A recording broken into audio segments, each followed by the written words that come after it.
Hi everyone, it's Luis again. Listen, today I'm making my video on my Cattleya bowringiana. Cattleya bowringiana, the name has changed, the genus has changed to bowringiana, and it's abbreviated GUR. So if you see tags that have GUR, that's a bowringiana. Now, this kind of Cattleya orchid, it's native to Belize and Guatemala. In the growing season, it prefers to be watered frequently, and it prefers a winter rest after it blooms. The pseudobulbs are club-shaped pseudobulbs, and they're kind of tall. And since this Cattleya is a bifoliate, and bifoliate, I mean 2 leaves per pseudobulbs, like this one that I'm showing you, right here, bifoliate Cattleya.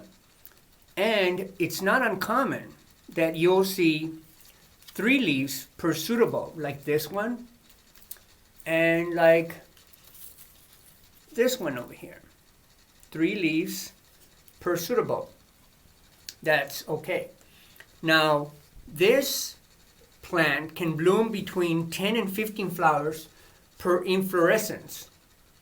On this one, he gave me 7, and this one, I have 8. And the flower size is 3 inches wide on the width of the flower. Now, potentially, this plant could have given me more flowers, but I attribute the reason is because my cat chewed it.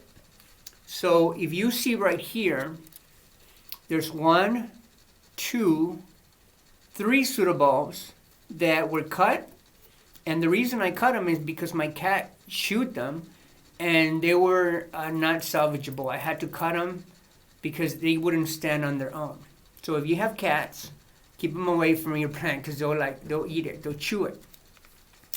So what I want to point out is that my plant is in a plastic container.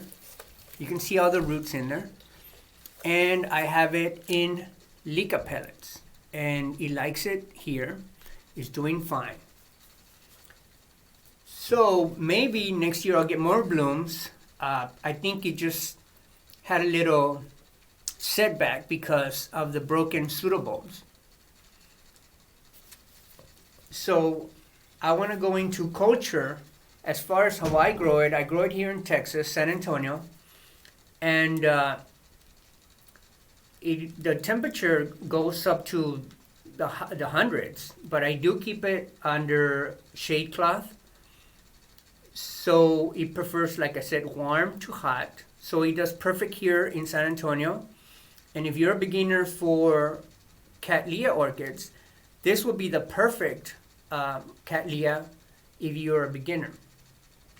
Now the thing with to make note of the bowringiana is that since it's a bifoliate, most bifoliates do not like to be repotted at any time other than when it has new roots. So before you repot this bifoliate Cattleya, you have to see new roots.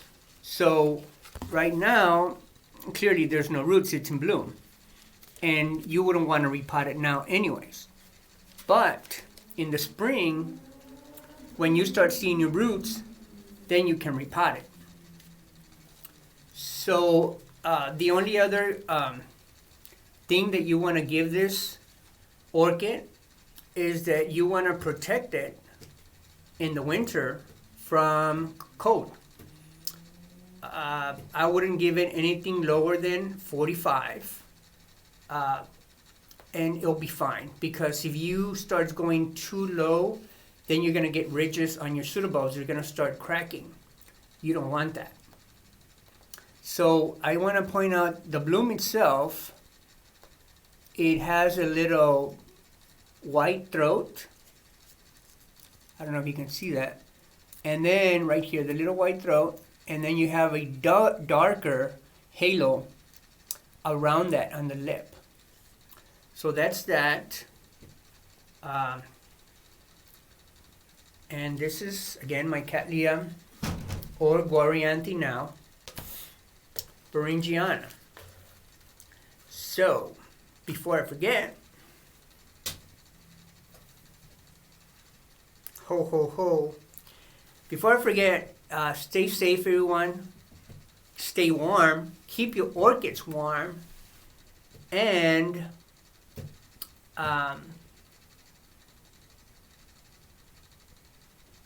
oh, and be nice, because Santa is making a list. Thanks for watching.